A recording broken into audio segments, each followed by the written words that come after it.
Et on ouvre les news de ce soir avec du handball. Bandama affiche son ambition.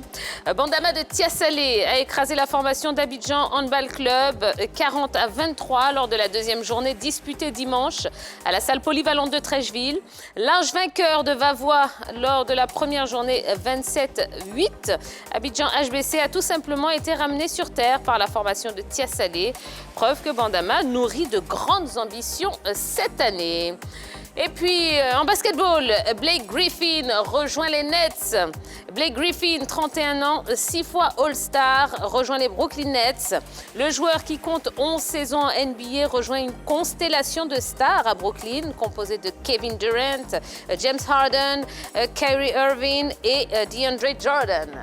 Après les All-Star Games, la grosse info en NBA, c'est l'arrivée de Blake Griffin chez les Brooklyn Nets.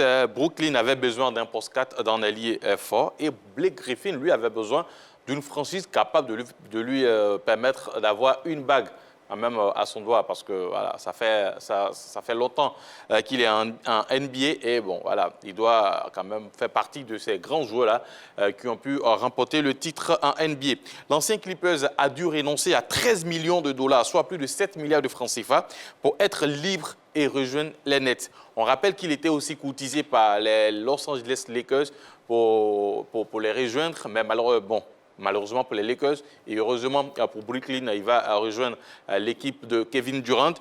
Vous avez maintenant Kevin Durant, comme je l'ai cité, vous avez James Harden, vous avez Kyrie Irving, DeAndre Jordan et Blake Griffin, que des All-Stars. C'est vrai, DeAndre Jordan n'a pas été All-Star sélectionné cette saison, mais quand même, c'est un ancien joueur qui a fait partie des All-Star Games.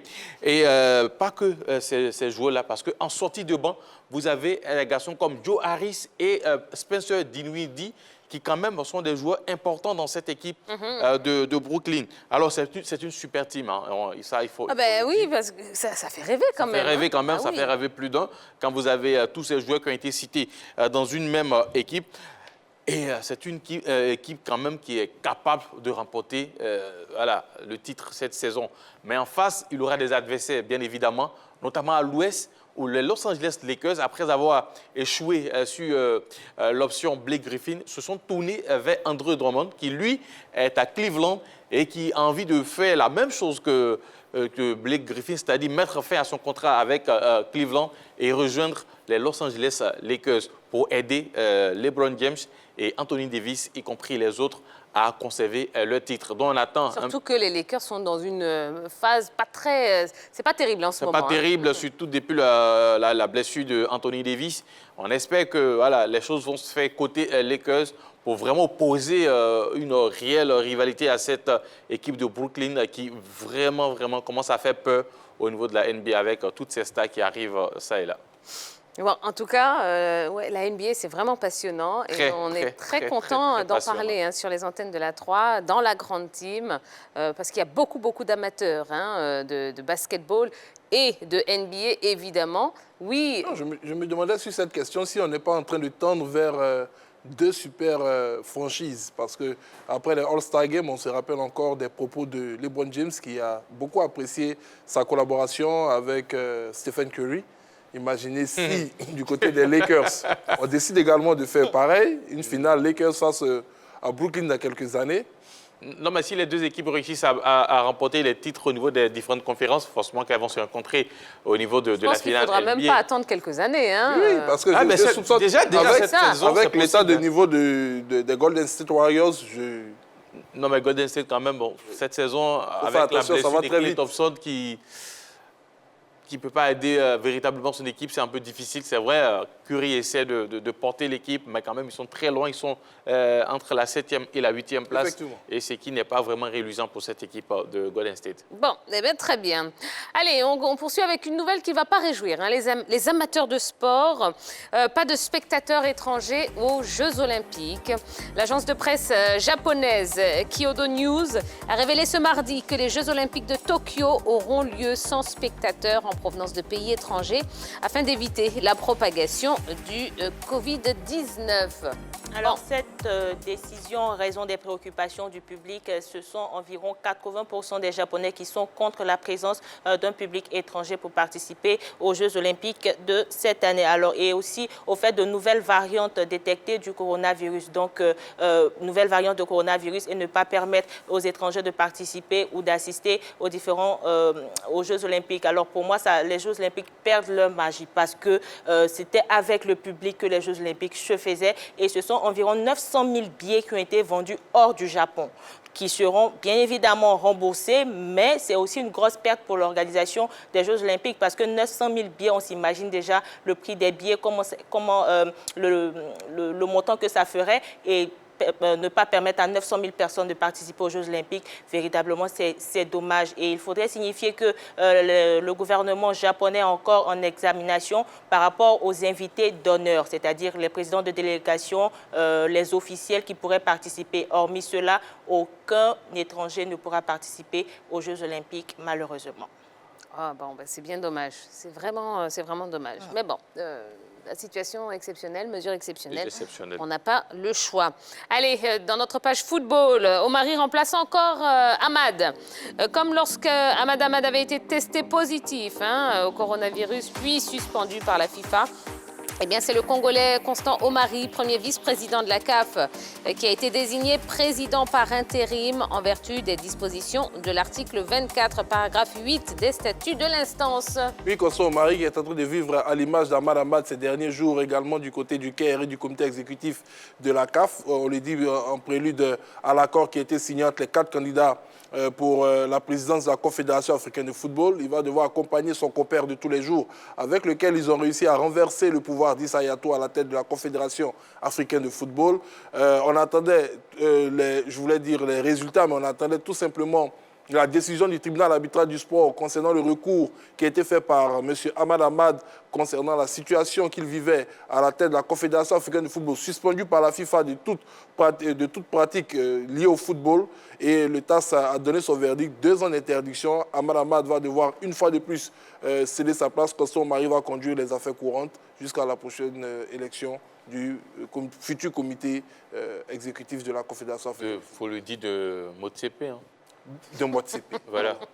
Puisqu'on attend tout simplement ce vote par acclamation qui va consacrer M. Motsepe. Hier, on a dit sauf cataclysme. Bon, Motsepe devrait être président. On ne sait pas, peut-être qu'il y aura un cataclysme. On ne sait pas. On n'espère pas, mais en tout cas, on ne sait jamais. Mais bon, s'il ne l'est pas, on connaît déjà le nom du futur président. Ça sera le premier vice-président. Puisque tous les postes ont déjà été occupés. Voilà, ont déjà été distribués. Voilà, nous serons juste les conseillers. D'accord, merci beaucoup. Allez, poursuivons avec Joachim Löw qui a décidé de quitter la Mannschaft. Alors que le contrat du sélectionneur de l'Allemagne courait normalement jusqu'à la Coupe du Monde 2022, Joachim Löw a indiqué sur le site de la DFB et la Fédération allemande avoir demandé et obtenu le droit de quitter la sélection au terme du prochain Euro. Oui, c'est une page qui se tourne du côté de la Mannschaft. Joachim Löw en poste depuis l'été 2006. 15 ans après, c'est un record historique pour un sélectionneur en Allemagne. Eh bien, il faut dire que l'adjoint de Jürgen Klinsmann est passé par plusieurs péripéties du côté de la Mannschaft. Des victoires comme le titre mondial en 2014 et la mésaventure du côté de la Russie avec l'élimination de la Mannschaft. Pour le moment, le nom de son successeur n'est pas encore connu, mais il a expliqué les raisons de cette prise de recul pour Joachim Löw. Je prends cette décision en toute conscience, mais avec plein de fierté, une immense gratitude. Je ressens toujours la volonté inconditionnelle, une grande énergie et une grande ambition pour le prochain championnat d'Europe. Je ferai de mon mieux pour rendre nos fans heureux et réussir lors de ce tournoi. Je sais aussi que cela s'applique à toute l'équipe. Donc, il explique là sa volonté de partir et il réaffirme sa volonté encore de faire un bon résultat du côté de la prochaine Coupe d'Europe. Et il a également tenu d'autres propos où il a affirmé donc sa fierté. Je suis fier car c'est quelque chose de très spécial et un honneur pour moi d'avoir pu m'impliquer pour mon pays. J'ai pu travailler avec les meilleurs footballeurs du pays pendant près de 17 ans et les accompagner dans leur développement. Je les associe à de grands triomphes et des défaites douloureuses.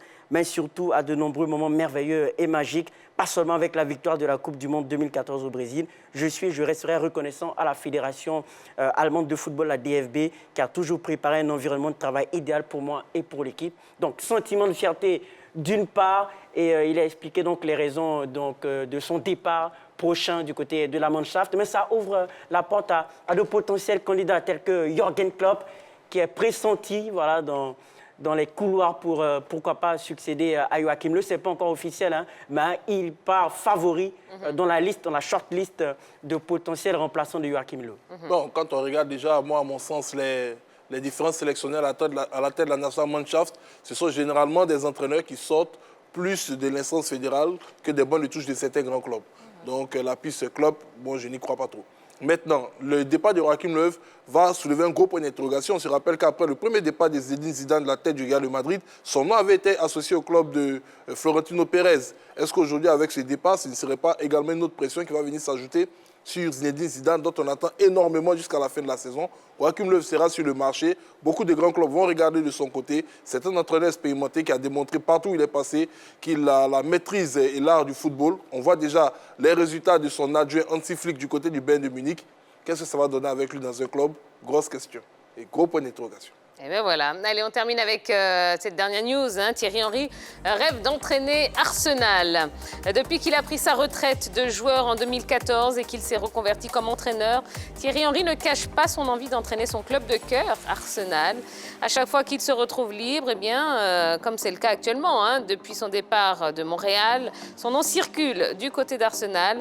Henry retournera-t-il à Arsenal dans les prochains mois pour occuper le poste d'entraîneur? Et bien là encore, hein, on met un gros point d'interrogation.